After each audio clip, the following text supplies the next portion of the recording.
Merci beaucoup d'être là aujourd'hui avec nous pour parler de ce sujet d'actualité, ce sujet tendance et en même temps à la fois très moderne. De quoi allons-nous parler? Justement, ça sera la première question que je poserai à Jean-Marie, c'est-à-dire de décrire un petit peu ce qu'est l'expérience RH des collaborateurs. Le deuxième thème, deuxième sujet de ce webinaire, ce sera au fait pourquoi initier une telle démarche, pourquoi se lancer dans l'expérience RH des collaborateurs, quels bénéfices je vais pouvoir en tirer, moi, professionnel RH. Et puis la dernière question, si je puis dire, ce sera comment s'y prendre, par quelle étape faut-il passer pour pouvoir entamer ce type de démarche. Avant de rentrer tout de suite dans le vif du sujet, je vous rappelle juste quelques modalités opérationnelles. Très concrètement, le webinaire s'arrêtera à 11h45. On essaie d'être très ponctuel sur les horaires. Vous pouvez télécharger la présentation qui va vous être faite par Jean-Marie à la fin du webinaire. Vous pouvez aussi noter ce webinaire et nous vous invitons d'ailleurs à le faire. Ça nous permet de pouvoir nous corriger. Ça nous fait aussi plaisir d'avoir des bonnes notes. Donc ne mettez pas que des mauvaises notes. Vous pouvez commenter ce webinaire à la fin, notamment si vous mettez une mauvaise note, c'est toujours très intéressant et on accorde beaucoup d'importance et d'intérêt à la nature des commentaires. On les lit tous et on essaye de tous les adresser, que ce soit des pistes d'amélioration, que ce soit des félicitations, on aime bien aussi, ou que ce soit des propositions pour des nouveaux sujets. Donc on essaie d'intégrer tout ça. En fait, sur les modalités opérationnelles, il y a un point essentiel et le plus important, c'est que ce webinaire, il est fait pour vous. On a le plaisir et la chance d'avoir un expert du sujet qui vient là pour vous. Donc, n'hésitez pas à poser les questions dans la boîte de chat, à faire vos retours d'expérience et votre commentaire. Jean-Marie, il est là pour y répondre, sur ce sujet de l'expérience RH des collaborateurs. Avant justement de décrire ce qu'est le sujet, est-ce que tu peux nous dire, Jean-Marie, d'où tu viens, ce que tu as fait, et puis surtout, qu'est-ce que l'associé SD Works? J'espère que je prononce bien. Oui, donc Mosikonacci. Voilà. Bien. Donc je m'appelle Jean-Marie Mosikonacci, je suis DG chez SD Works depuis 4 ans et j'ai une vingtaine d'années d'expérience dans le domaine RH et dans le domaine du système d'information RH.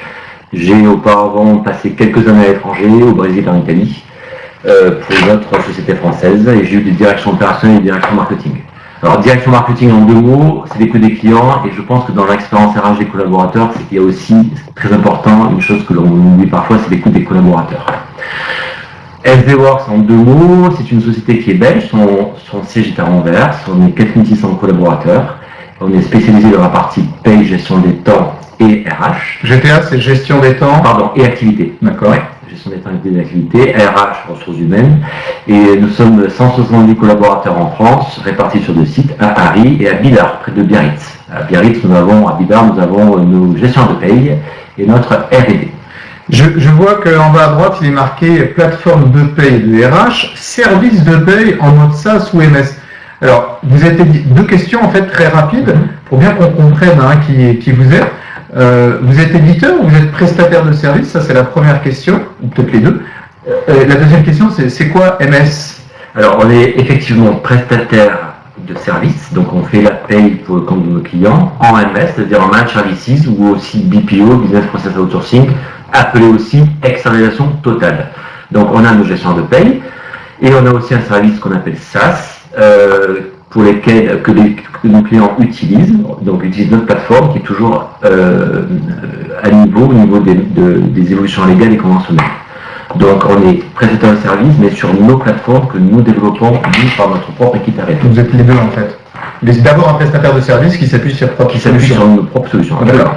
Un dernier point sur SD Works, 170 collaborateurs, ça comprend la R&D. La R&D justement, elle est au niveau international, elle est au niveau France. Elle est au niveau local, au niveau des 10 pays où nous sommes présents. Chaque pays a sa propre R&D. En revanche, on partage certains moyens, notamment le hosting center et certains composants fonctionnels techniques qui sont communs à l'ensemble des pays. Mais globalement, on a notre propre R&D, on partage certains services au niveau du groupe, ce qui nous assure une assise R&D plus conséquente que si nous étions qu'en France. D'accord, très bien. Je vois que certains ont des problématiques de son. Alors, c'est pas parce qu'on continue le webinaire comme si de rien n'était que alors je vois que c'est même impossible de nous suivre. On a des équipes techniques que vous ne voyez pas, mais qui sont en train d'essayer de résoudre ce problème-là, sauf si c'est un problème général, c'est-à-dire localisé dans la région où nous nous situons, c'est-à-dire à Nanterville, ça va être difficile de le résoudre. Donc, ce que je vous propose, c'est de continuer et d'essayer, je vous invite à être persévérant, à essayer de poursuivre l'écoute.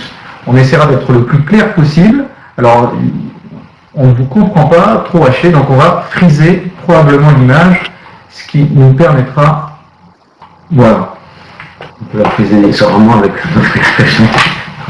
Est-ce que là vous nous entendez mieux? Est-ce que c'est moins coupé, moins haché? Est-ce que vous entendez là? Voilà. Donc, toutes nos excuses pour cet inconvénient technique. On vous propose de continuer. Alors désolé de figer l'image. On est bien physiquement face à vous, mais ça sera un petit peu statique. Donc SDWorks, société internationale, association internationale avec une présence en France, un éditeur SaaS mais qui propose du service en externalisation. Paye, gestion des temps et des activités et RH. Rentrons tout de suite dans le vif du sujet, si vous voulez bien. Qu'est-ce que l'expérience RH des collaborateurs? En fait, alors l'expérience RH des collaborateurs, c'est peut-être un nouveau concept.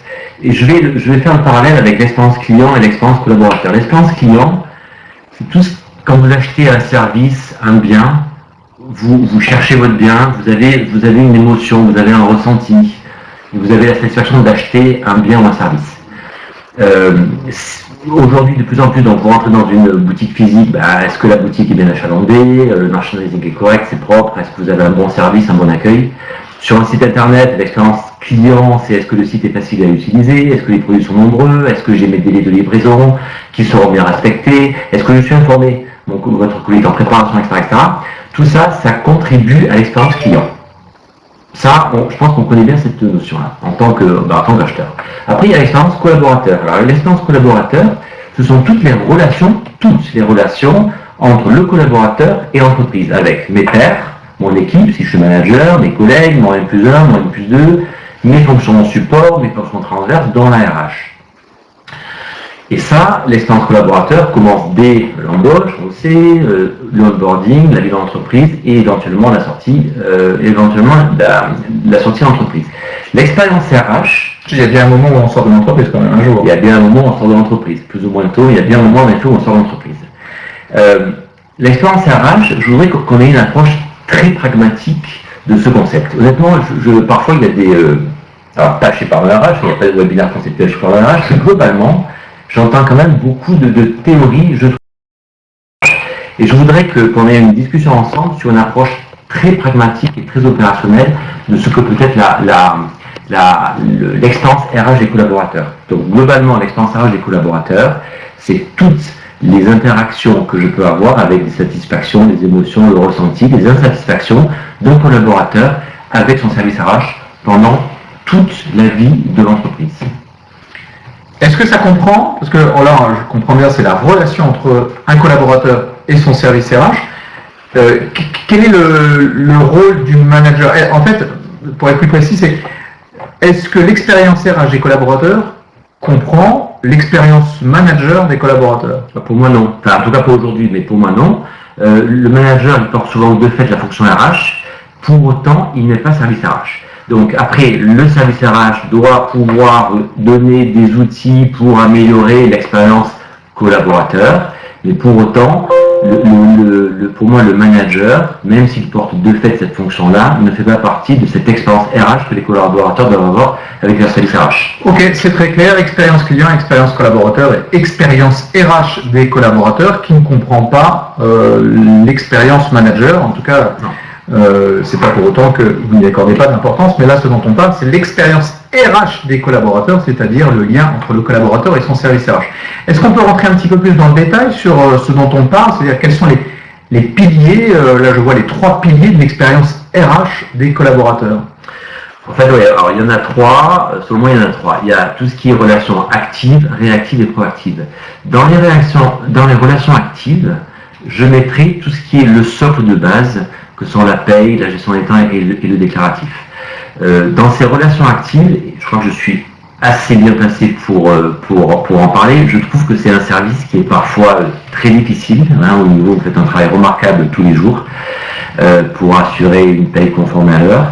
Pour autant, c'est rare, je trouve, que l'on a une satisfaction, en tout cas un merci des collaborateurs ou de l'entreprise. Il faut que la paye tourne, et si elle ne tourne pas, là on peut avoir de l'insatisfaction. Donc, on a rarement des merci, je trouve qu'on a parfois peu de reconnaissance du travail accompli, et pour autant, on ne construit pas l'expérience RH des collaborateurs sans avoir ce socle qui doit être solide. Ça, c'est pour les relations actives. Mais on verra aussi que de façon très pragmatique, même dans la relation active, une paye juste à l'heure ne suffit pas pour avoir une bonne expérience RH collaborateur. On pourra donner des exemples. Alors, est-ce qu'on peut donner un exemple, même tout de suite? Pourquoi pas un exemple de relation active? Il y en a plein, mais on peut en prendre un, l'embauche. L'embauche aujourd'hui, que fait-on 90% des cas? On fait un contrat. Alors, je passe la partie entretien d'embauche, mais imaginons d'un point de vue administratif. Je fais un contrat, je l'imprime, je le mets sous pli, je mets l'adresse du collaborateur, il le reçoit, il le signe, il me le renvoie, je dois l'archiver, le scanner, etc. C'est un peu, je dirais pas old school, mais ça fait paperasse, ça fait pas moderne. Dans ces relations actives, on peut très bien imaginer, et c'est très très simple, il y en a de plus en plus de clients qui mettent en œuvre la signature électronique du contrat. Le collaborateur reçoit un mail, un SMS, il clique, il valide, c'est terminé. Donc ça peut, dans ces relations actives, même la paye, le bulletin de paye dématérialisé, des choses très simples, peuvent améliorer l'expérience RH collaborateur et donner une image plus moderne. Donc ça, c'est le premier, le socle, oui. Les fondamentaux. Oui. Les relations actives, et c'est alors qu'est-ce que les relations réactives? Les relations réactives, ce sont tous les événements RH, mais qui sont du fait du collaborateur. La maladie, par exemple. La maladie, on est malade, on le subit.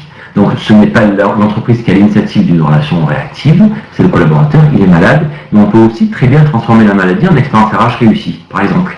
Comment on fait si on prend le cas de la maladie, qui n'est pas forcément une expérience très plaisante, comment on fait pour transformer en expérience réussie la maladie? Après, il faut le faire aussi de façon très pragmatique. Alors moi, j'ai jamais été trop malade, mais la question que je me poserai, je rentre dans une entreprise, j'ai 6 mois, un an d'ancienneté, je suis malade. Je vais voir mon médecin, j'ai un arrêt de travail. Je l'envoie à la société. Premièrement, est-ce que je peux l'envoyer de façon digitale? Je prends la photo, je l'envoie par mail ou dans une boîte d'un système d'information ou pas? Premièrement. Ou est-ce qu'il faut encore que je le photocopie, que je le poste? Premier point. Deuxième point, la question que je me pose en tant que salarié malade, c'est est-ce que je vais avoir mes droits? Est-ce que je vais être payé 100%, 80%? Est-ce que j'ai de la carence? La subrogation, j'en ai entendu parler, mais c'est quoi concrètement? Est-ce que j'ai des démarches administratives à faire? On peut très bien imaginer, il ne faut pas oublier aussi le ressenti, les émotions que ça fait. Je suis malade, je vais peut-être manquer à l'entreprise. Donc, typiquement, l'expérience RH des collaborateurs, la RH reçoit l'arrêt de travail, il peut très bien envoyer dans le coffre-fort électronique du salarié, qui doit après la bonne mis en place, un petit mot un peu sympa, ça pourra partir ressenti en disant « Cher Benoît, je te souhaite un bon rétablissement, j'espère que tu vas vite te rétablir. Pour autant, sache que comme tu l'as depuis plus d'1 an, tu n'as aucun souci à te faire, ton salaire sera versé par notre société, tu n'as aucune démarche à faire, tu ne perdras aucun euro dans ton salaire, par exemple. » Et là, ça évite aux collaborateurs de se poser des questions. Donc ça devance un peu, c'est le côté réactif. D'accord, donc ça c'est le 1, être actif, 2, réactif, et 3, c'est alors la proactivité pour l'expérience RH, c'est quoi? Comment est-ce qu'on peut être proactif? La proactivité, ou alors un exemple, peut-être qu'un exemple sera plus parlant pour définir ce que c'est que les relations proactives. Encore une fois, il faut aborder ce problème de façon très pragmatique. La proactivité, ça peut être par exemple la maternité. Tiens, la maternité, une jeune femme, la maternité c'est hyper important, c'est un moment clé dans la vie d'une entreprise et familiale. Je suis enceinte et en général, on sait soit par les RH de proximité, soit par le manager qui est enceinte. En tout cas, quelle est la jeune maman, quelle est la future maman qui l'a déclaré. La question que je me pose, c'est j'ai droit à combien en fait de temps? On le sait plus ou moins, mais plus ou moins. Est-ce que je peux anticiper? Est-ce que j'ai droit à prendre 4 semaines avant, 3 semaines après, ou est-ce que je peux prendre 2 semaines avant et 6 semaines après? Est-ce que je vais perdre de l'argent? Est-ce que je suis surlogé, etc. Donc ça, c'est comme un peu la maladie, mais là c'est de façon proactive. chère Isabelle, tu es enceinte, toutes mes félicitations, c'est un grand moment pour toi. Sache que tu as droit à tant de congés maternité. Si la grossesse ne se passe pas très bien, sache que aucun souci, tu pourras et puis sache que au niveau de ton salaire, tu n'as aucun souci à te faire, etc., etc. Par exemple. Et par exemple, tiens, au niveau alors je sais pas s'il y a des entreprises en Syntec qui nous écoutent, le Syntec octroie aux jeunes mamans, aux jeunes futures mamans, dès qu'elles sont déclarées, 20 minutes de travail journalier en moins. Je trouve que c'est sympa que la RH le dise de façon proactive à la future maman. Alors, on voit bien, il y a effectivement trois stades de la relation, les trois types de relations avec le collaborateur, mais il y a Aurélien qui pose la question, qui fait plutôt la remarque, et dire l'exemple qui a été donné, je pense que c'était l'exemple sur les relations réactives, sur la maladie, c'est plutôt du proactif. Est-ce que c'est pour, en fait, là c'est bien parce que ça permet de structurer les niveaux de relations, mais en fait l'expérience RH des collaborateurs, c'est un état d'esprit, on ne va pas à chaque fois... Ouais, mais on le verra après dans le comment le faire, ça aide de façon intellectuelle à quand même essayer de classer les relations qu'on a. D'accord. Ça aide un petit peu, je trouve. Après, les frontières sont un peu floues entre active, réactive et proactive. Mais globalement, ça aide un peu dans la démarche à comment le mettre en œuvre. Ça aidera à, je pense, classer certaines idées et ne pas m'oublier. Alors, il y a Annalise qui pose la question, dans quel pilier mettez-vous les entretiens annuels ? Les entretiens annuels, c'est une relation typiquement proactive, puisque tout simplement ce n'est pas l'initiative du collaborateur, et selon moi, cela ne doit pas être l'initiative du collaborateur, puisque ça va être la RH qui doit institutionnaliser, organiser les entretiens. Bien sûr, il ne faut pas éviter la relation active, je demande à voir la RH, évidemment, mais globalement, sur les entretiens individuels, pour moi, ça va faire partie d'un process RH plus global. Exactement. C'est intéressant de voir que sur la partie entretien, on est peut-être dans un sens qui serait plutôt relation proactive d'abord, relation réactive lors de l'échange, et puis relation active par la suite dans la mise en place peut-être de la formation, exactement.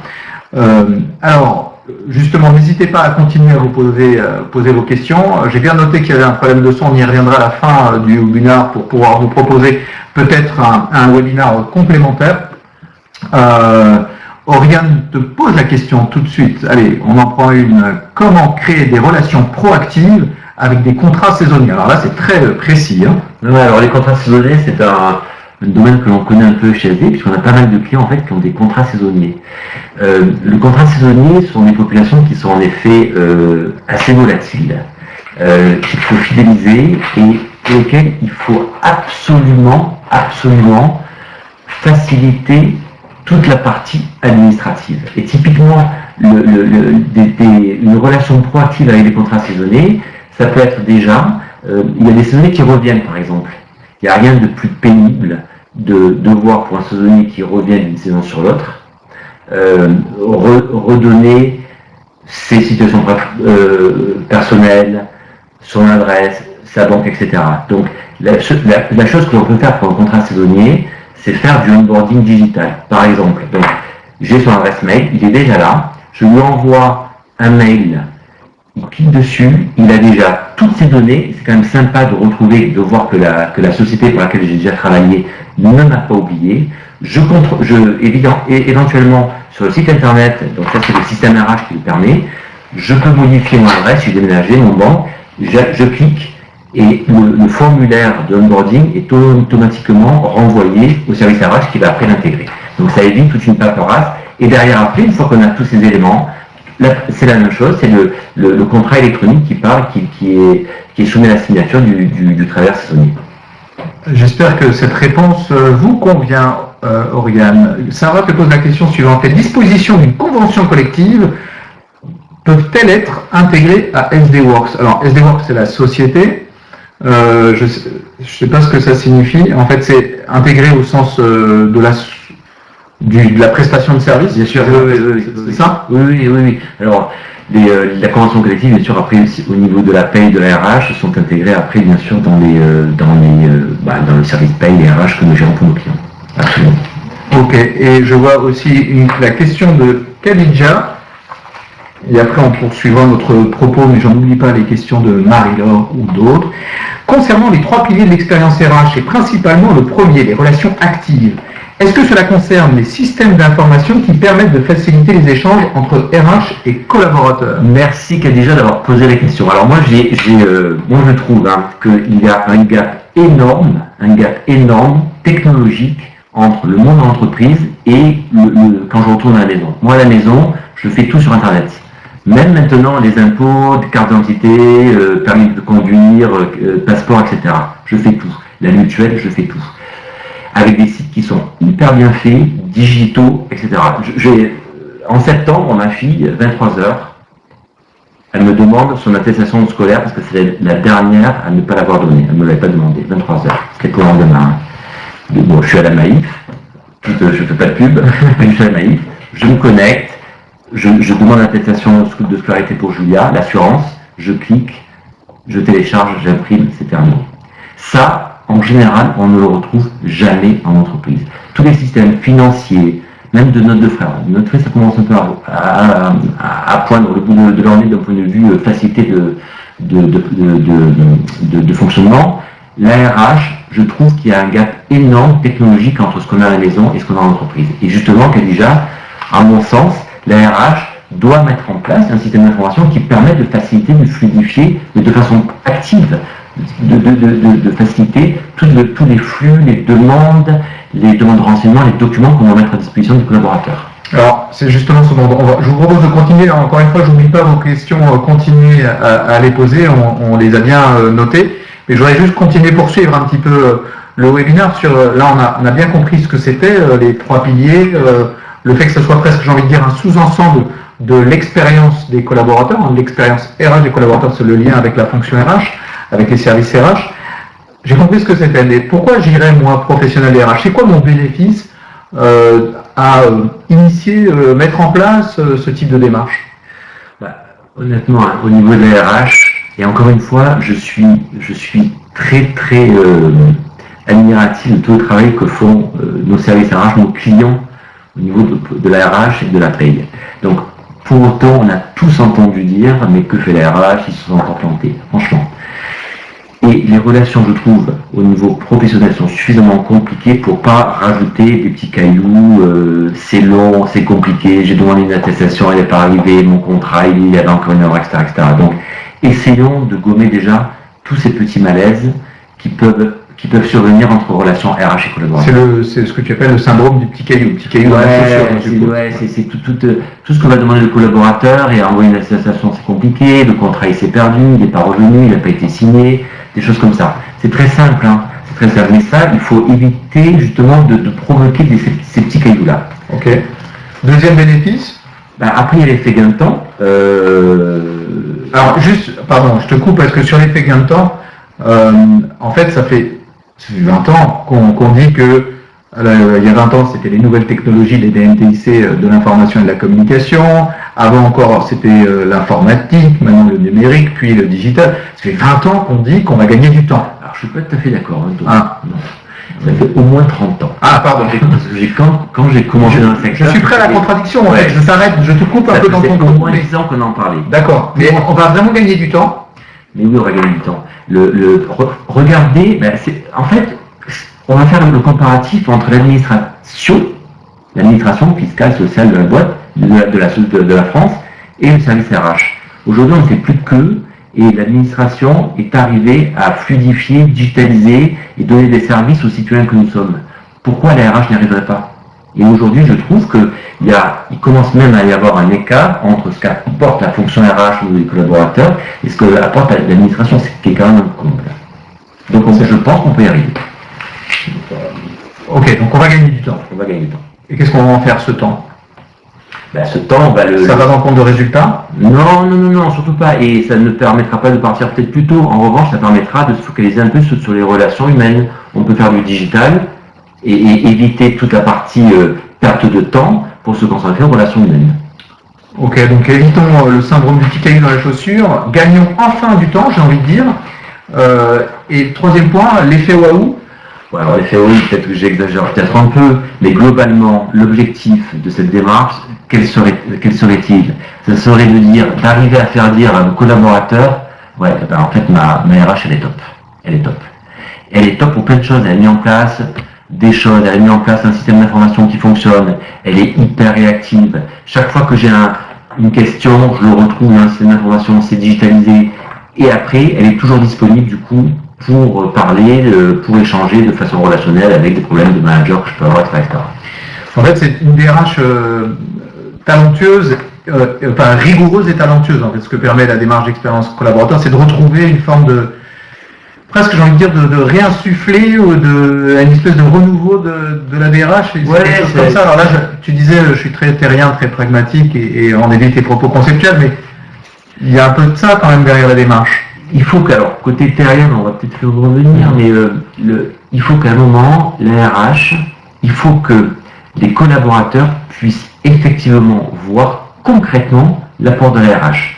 Soit par le système d'information, soit par la digitalisation des process, soit par l'anticipation, congé mat, soit par l'anticipation qu'elle a eue. C'est très concret. Ça doit être très, très concret. D'accord. J'ai compris ce que c'était, j'ai compris les bénéfices. Concrètement, comment on y va? Je prendrai les autres questions. Comment est-ce qu'on fait pour initier, mettre en place ce type de démarche, d'expérience RH des collaborateurs? Après, vous pouvez nous faire accompagner. Je connais un acteur spécialiste dans le siège en Belgique qui est spécialisé dans ce domaine et qui peut vous aider. Mais vous pouvez aussi démarrer cette démarche seule, c'est-à-dire qu'à un moment, il faut recenser toutes les interactions que vous avez avec vos collaborateurs. Le problème, c'est qu'on n'a pas de catalogue. Alors bien sûr, c'est des relations actives, actives, réactives et proactives. On est essayant de les classer parce que ça aide un peu intellectuellement à ne pas m'oublier. Le problème, c'est qu'il n'y a pas de catalogue. Pourquoi? Parce que nous, par exemple, on a une population chez Azor de femmes. On a des clients qui sont plutôt seniors, avec plutôt des seniors. On a pas mal de clients dans le retail qui sont plutôt des jeunes femmes. Parfois saisonniers. On peut avoir aussi des sociétés, des clients qui sont dans les nouvelles technologies, donc on a des geeks, et leurs demandes sont radicalement différentes. Donc, on liste toutes les interactions et on essaie de les classer en réfléchissant un peu à la valeur ajoutée qu'on peut apporter. La maladie, la maternité, j'en ai parlé, les contrats, comment on fait, et on essaie surtout de digitaliser au maximum. Digitalisons tout ce qui peut l'être, ça n'a aucune valeur de mettre un pli dans la boîte aux lettres, de l'envoyer, de le scanner et de l'imprimer. Aucune valeur. Donc, on a le contrat là, par exemple, les affectations ou bien toute maladie, tout.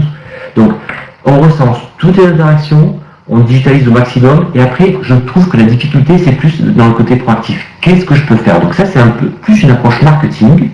Mais l'approche marketing, il ne faut pas se lancer dans une démarche d'études où je vais demander à tous les collaborateurs ce qu'ils veulent. Au niveau de la RH, vous avez toutes les clés, toutes les infos. Si vous prenez chaque question des collaborateurs, chaque question, vous pouvez l'anticiper. Le congé mat, je reprends mon même exemple, c'est mon fil rouge, mais le congé mat, je défie quiconque de ne pas avoir des questions, toujours les mêmes, de jeunes futures mamans. Soyons proactifs, préparons un courrier digital qui arrive dans le coffre-fort du collaborateur, qui soit personnalisé. Il ne faut pas que ce soit qu'administratif, il faut mettre un peu d'émotion, pour qu'il y ait un bon ressenti de satisfaction, mais aussi donner un peu de matière un peu dure, qui maintient le salaire, etc.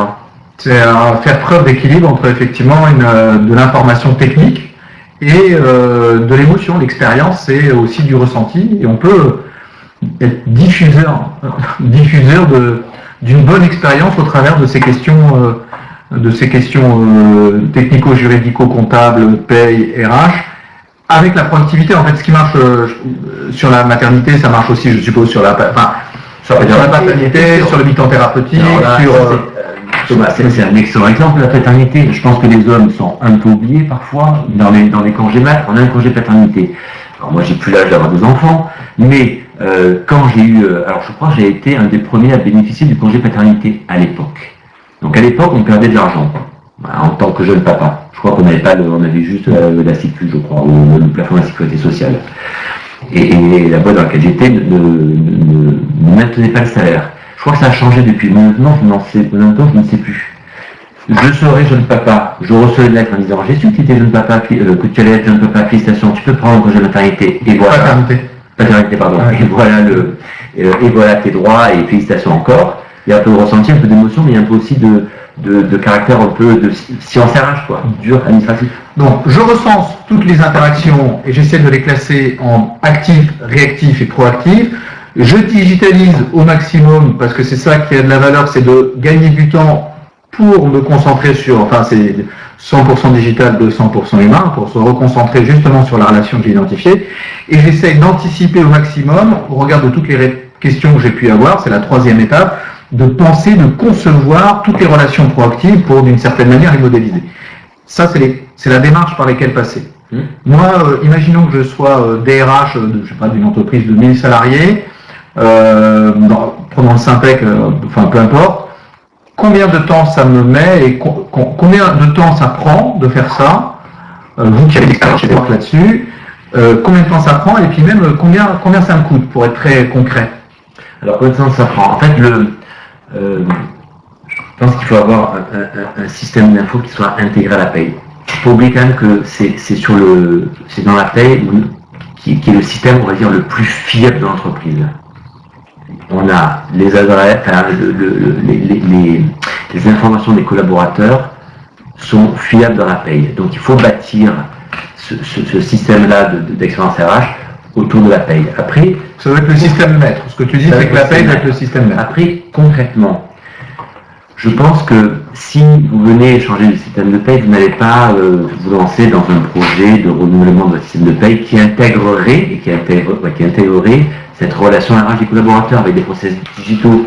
Si vous êtes en réflexion de changement d'un système de paye, là il faut vous poser une question, une seule, c'est est-ce que je veux changer ma paye et ma gestion des temps uniquement pour avoir de la paye et de la gestion des temps, ou est-ce que je veux embrasser plus large et permettre aux collaborateurs d'avoir des process digitaux et d'améliorer cette expérience RH des collaborateurs. Donc, une fois que si vous vous posez cette question, la paye seule, il n'y a pas de débat. Si vous voulez avoir un système qui fasse les deux, ça ne coûte pas plus cher que changer un système de paye, ça ne durera pas plus longtemps. Aujourd'hui, nous avons des modèles qui intègrent un certain nombre de process digitaux. Ça ne coûte pas concrètement plus cher de les mettre en œuvre.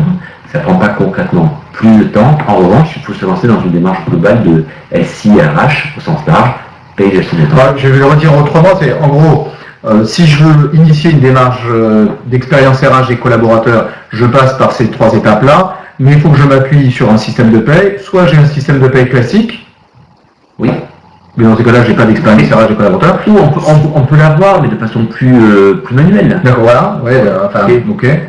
Ouais, donc pas automatisé, pas digitalisé, pas moderne d'une certaine manière. Donc l'effet waouh évoqué tout à l'heure, il ne sera pas là, on va le dire comme ça. Voilà. Donc soit ça, soit un système j'ai compris, j'ai entendu, parce que ma question c'était sur le coût, c'est le même coût, même budget, un système de paye, plus j'ai envie de dire cette surcouche, cette gestion, c'est bien ça, hein, j'ai deux possibilités, dans mon choix, j'en ai un qui a moins. Exactement. Donc, ok, donc il faut que ça se plug avec la paye, voilà. Si j'ai bien compris. Et juste sur le temps, pour une entreprise de 1000 salariés, c'est quoi? C'est 3 mois? Non, il faut 6 mois? Ouais. C'est entre 6 et 9 mois. 6 et 9 mois. Ouais. Parce qu'il faut tout analyser, je suppose. Il faut tout analyser. Et souvent, dans une entreprise de 1000 salariés, quand on a un projet qui arrive, on fait le projet plus ses fonctions de RH quotidiennes. Donc on n'a pas de temps, donc en temps elapse, il faut aussi laisser le temps aux équipes RH de continuer à faire des tâches quotidiennes, mais aussi de s'occuper d'un projet qui prend du temps. Alors, je vais prendre toutes les questions et un peu dans le désordre. Il y en a des techniques et puis des plus conceptuelles ou opérationnelles et théoriques. Alors je prends tout de suite la dernière question, je vais prendre les autres après. Votre SIRH, donc je suppose que... Je rappelle que SDWorks est un prestataire de service qui s'appuie sur son SIRH. La question c'est sur l'outil que vous utilisez, que vous avez développé. Est-il capable de gérer plusieurs types de populations, indépendants, salariés, VRP? Ça, c'est très technique. Oui, non, je ne sais pas. Oui, la réponse est oui. Les indépendants, ce sont des salariés qui ne sont pas payés. Donc on peut digitaliser un certain nombre de process avec des indépendants. On a leurs fiches, on a leur situation personnelle, on a leur situation professionnelle, ils sont indépendants. Donc la réponse est oui. Et comme on a beaucoup de questions, je me permets de te couper parce que il y a beaucoup de questions. Autre question de Denis. Comment envisagez-vous la traçabilité des demandes? La traçabilité des demandes, alors ça renvoie, en fait, un service RH il reçoit beaucoup de demandes par mail, etc. ce que nous mettons en place, ce que nous préconisons dans ces cas-là, c'est de mettre en place ce qu'on appelle un CRM employé, c'est-à-dire que toutes les questions, une espèce de portail, toutes les questions passent par le portail, on a un SLA, un Service Level Agreement, où on s'engage à répondre en 48 heures, 24 heures, peu importe, mais c'est à vous de le définir, en tout cas il faut le définir, et tout est tracé, et vous êtes sûr de n'oublier aucune question et d'apporter les bonnes réponses. En fait, il y a toute la duplication de toutes les techniques marketing et commerciales. En fait, pour les clients, on le fait pour les collaborateurs. Voilà, exactement, on le fait pour les collaborateurs. Après, si vous avez beaucoup de demandes, ça vaut le coup. Si vous avez quelques demandes, peut-être qu'il ne faut pas se lancer non plus là-dedans. Après, ce ne sont pas des gros chantiers. Alors, Sarah pose la question, je continue un peu comme ça en méthode flash, si je puis dire, les questions. Le chat du système d'information prévoit-il de répondre via un chatbot aux salariés sur des questions de maladie, par exemple, le système ayant intégré la convention collective? Chatbot, donc avec parce que chatbot avec veut dire de l'intelligence artificielle. Avec de l'intelligence artificielle au sens tel que je le comprends, c'est-à-dire avec si je pose la question. Un système apprenant qui en fonction des questions répond, donc parce que derrière un chatbot, en général, il n'y a personne. Oui, tout à fait. Il n'y a personne. Alors ça c'est marrant parce que c'est marrant. Tout à l'heure, Thomas, tu posais la question, est-ce que vous partagez des ressources avec la Belgique? Oui. Oui, sur la R&D, je posais la question, est-ce que la R&D est en France? Typiquement, on est sur des chatbots et sur un assistant digital personnel qui nous permet en effet d'être un système apprenant avec des questions et le chatbot restitue les questions en fonction de la convention collective, du profil du collaborateur. C'est encore en voie de développement. Moi j'ai vu les premiers tests qui sont hyper... Moi j'étais plutôt bluffé, je n'y croyais pas trop, j'étais plutôt bluffé. Et pareil pour l'assistant personnel, qui s'appelle Simon chez nous. On lui dit Simon, je voudrais poser des congés. Simon, il va mettre les congés, il va prévenir les gens pour lesquels tu as un rendez-vous dans le coup, qui va dire tu as un congé, etc. Ok. Donc on peut aller très loin dans la partie digitalisation. Julien te pose la question plus conceptuelle et plus presque stratégique ou philosophique. Vous parlez des outils digitaux dans le cadre d'une bonne expérience client, avec des guillemets client. Mais pour un bon relationnel RH, ne faut-il pas simplement remettre le RH au cœur des équipes opérationnelles? Mais Julien, évidemment. Et je pense que la question et la réponse à votre question, évidemment. Le point, c'est que on voit tous nos services RH, un service RH, un service paye, on ne peut pas le déranger entre le 7-10 du mois et le 5 du mois d'après parce que la paye est déclarative, il y a plein de choses. Si vous arrivez à gagner du temps là-dessus, bien sûr que vous allez être au cœur des relations, évidemment. Et c'est ça le but à la fin. C'est vraiment ça le but. Alors, en fait, on a pas mal évoqué les fondamentaux dans la partie relations actives. En fait, on ne peut pas être proactif si déjà les fondamentaux ne sont pas assurés. Tout à l'heure, j'évoquais le fait d'avoir une DRH talentueuse, mais il ne peut pas avoir de DRH talentueuse qui ne soit pas rigoureuse. Si les fondamentaux ne sont pas présents, bien réalisés, on ne peut pas être au cœur et consacrer plus de temps à la relation. En fait, ça ne s'oppose pas. Je pense que les deux peuvent se faire. On peut très bien être très très bon techniquement, administrativement, et en même temps gérer la relation. C'est bien ça en fait, l'expérience RH des collaborateurs. Absolument. Marianne te pose la question de comment améliorer l'expérience collaborateur dans le processus de recrutement. Relations actives, réactives et proactives. Marianne, il faut que je réfléchisse là. Alors je relis la question, pardon. En fait, en utilisant la démarche qui est présentée là sur la slide en question, recenser les interactions, digitaliser au maximum et penser avec proactivité. Tiens, typiquement, si je peux me permettre Thomas, quelles sont les relations proactives qu'on peut avoir avec un candidat qui est en cours de recrutement? Peut-être un peu plus de transparence parfois. Et parfois, on est trop passif par rapport à un candidat. Le process dure. Problème budgétaire, il faut qu'on ait on voit un candidat, le budget n'est plus là, il est là, on attend la finance, etc. Tenons simplement au courant le candidat, simplement, du côté, c'est le proactif. Et même si ça dure 6 mois, même si on le fait attendre 6 mois, s'il a des nouvelles au cours de ces 6 mois en disant, voilà, on a fait ci, on a fait ça, on a vu d'autres candidats, sachez-le, mais, etc., votre candidature vous intéresse, et qu'on le maintient un peu en haleine, déjà c'est proactif. C'est un exemple. Et d'ailleurs, une fois qu'il a validé aussi sa candidature, si on lui a fait une proposition, il y a tout l'aspect de pré-boarding, avant l'onboarding, parce que je crois qu'il y avait une autre question sur l'intégration. Il y a tout ce qui est pré-boarding. En fait, le candidat a démissionné de son ancienne entreprise. En fait, il a peut-être 2 mois ou 3 mois ou 1 mois d'attente. Il faut maintenir, comme tu viens de l'évoquer très justement, Jean-Marie, il faut maintenir un peu l'attention, il faut maintenir la relation. Et donc, ça peut être intéressant de lui envoyer des informations sur l'entreprise. De toute façon, c'est de devancer la période d'intégration pour éviter cette espèce de temps mort qu'il y a entre son premier jour d'arrivée et le moment où il vous a dit oui. Loin des yeux, loin du cœur, mais donc la démarche d'expérience RH des collaborateurs permet de recréer un petit peu cet élément-là. Justement, il y a Alexandra qui posait les questions. Avez-vous des conseils concernant l'expérience RH du collaborateur lors de la période d'intégration? En fait, je ne vais pas te demander de répondre, et j'en suis désolé Alexandra, parce qu'on arrive à l'issue de ce webinaire. Je m'excuse des coupures son, mais avant de conclure, j'ai quand même 2 questions à Jean-Marie, qui sont 2 questions traditionnelles que l'on pose à chaque fois, à la fin de chaque webinaire. Quelle est ton actu, l'actu de SDWorks, et surtout, quel est ton coup de cœur? Alors l'actu, écoutez, moi j'ai adoré ce webinaire, merci Thomas de l'avoir organisé, merci surtout à vous d'y avoir assisté et d'avoir... moi j'adore les questions. Donc on va être au salon RH le 17-18 19 mars à Paris, on sera dans le centre B23, moi je serais vraiment ravi, donc je vais y passer 3 jours et je serais vraiment ravi de vous rencontrer si vous avez assisté au webinaire et si vous avez des questions, vraiment, vous savez, je trouve la science, l'ARH, contrairement aux mathématiques, c'est une science molle, c'est pas péjoratif ce que je dis, mais il y a les sciences dures, maths, physique, les sciences molles, le commerce, le marketing, l'ARH. L'ARH en fait partie, il n'y a pas de vérité vraie. Et donc du coup il faut, on répond à des questions avec l'expérience, avec du bon sens, avec du pragmatisme. Donc si vous voulez passer sur le stand B23, salon ressources humaines. Je rajoute un petit élément de publicité. Je rappelle juste que le salon ressources humaines cette année a comme sujet central, comme fil rouge de tout le salon sur les 3 jours, l'expérience collaborateur. Donc venez, soyez nombreux au salon ressources humaines, d'une part pour aller sur le stand B23 et discuter avec Jean-Marie de l'ARH et de l'expérience RH, et puis de voir concrètement ce que propose SDWorks.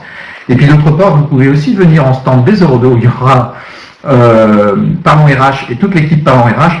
La conférence plénière d'ailleurs du salon ressources humaines sera sur l'expérience collaborateur, et il y a une conférence le même jour, le premier jour, juste un peu plus tard, de Parlons RH sur la restitution du baromètre de l'expérience collaborateur, du baromètre national pour sa 3e édition, dont SDWorks est d'ailleurs partenaire, et je cite les 3 autres partenaires de ce baromètre national, que sont PeopleDoc, 361 Talents et le groupe Crédit Agricole SA. Les résultats sont bientôt accessibles. Ça, c'était pour l'actu. B23, mais maintenant, quel est ton coup de cœur? Je disais que c'était le plus important. Ton coup de cœur? Alors, mon coup de cœur, Mozzi Konecchi, c'est donc d'origine corse. Je suis allé en Corse en novembre et j'ai planté de la vigne. J'ai un petit terrain, j'ai planté une centaine de pieds de vigne. Et petit terrain, 100 pieds de vigne. Non, mais c'est rapide, hein, c'est 1 cep tous les mètres. Donc, on fait 4-5 sillons, ça y est. Et si vous voulez, la vigne, il faut planter un trou profond, il faut faire le palissage, planter les piquets, etc. Et vous êtes un peu le nez avec votre pioche, etc. Vous plantez la vigne, vous plantez les piquets, vous faites le palissage avec le fil, etc. Et à un moment, vous prenez un peu de recul sur le terrain et vous voyez ce que vous avez fait. C'est une approche très terrienne. Et vous êtes content, hyper content de ce que vous avez fait.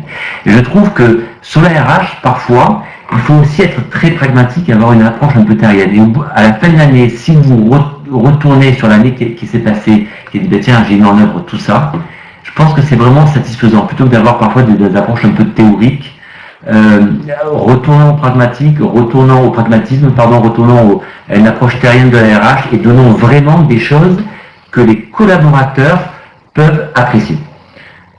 Magnifique mot de conclusion. Retournons à la terre, il y a la chose terrienne, au pragmatisme et à l'opérationnel pour apporter les preuves et recréer du lien et du sens. Tout à l'heure, Julien nous parlait d'être au cœur, au cœur au sens de l'affectivité même des choses. C'est peut-être qu'en faisant les choses très prosaïquement, très concrètement, qu'on pourra justement revaloriser la fonction RH. Tu voulais rajouter quelque chose? Ouais, juste, ce sujet, et je trouve passionnant, et donc j'ai deux personnes chez AZWorks, Damien et Sarah, qui se permettront peut-être de vous appeler, ou si vous avez laissé votre numéro de téléphone, ou de vous envoyer un mail. Si vous voulez qu'on prolonge les débats, allez vous voir et voir si vous avez des projets ou des problématiques, même en discutant, moi ça me ferait très plaisir. Voilà, donc Damien, Sarah, se permettront de nous appeler ou de vous contacter dès la semaine prochaine. Tout ça pour créer du lien actif, réactif et proactif. Hein. On est bien dans l'expérience RH des collaborateurs. Merci infiniment Jean-Marie pour ce webinaire et pour ton expertise. On voit que le sujet te passionne et qu'on aurait encore beaucoup de questions à te poser. Peut-être qu'on fera un autre webinaire sur le sujet. Merci beaucoup. Merci à vous. Je vous donne pour ma part rendez-vous au Salon Ressources Humaines, vous l'avez compris, mais également pour un prochain webinaire le 26 mars à 11h. Et là, on vous restituera les résultats du 3e baromètre national de l'expérience collaborateur vu par les acteurs RH. Merci beaucoup Jean-Marie. Merci à toutes et merci à vous. Merci beaucoup. Merci Thomas.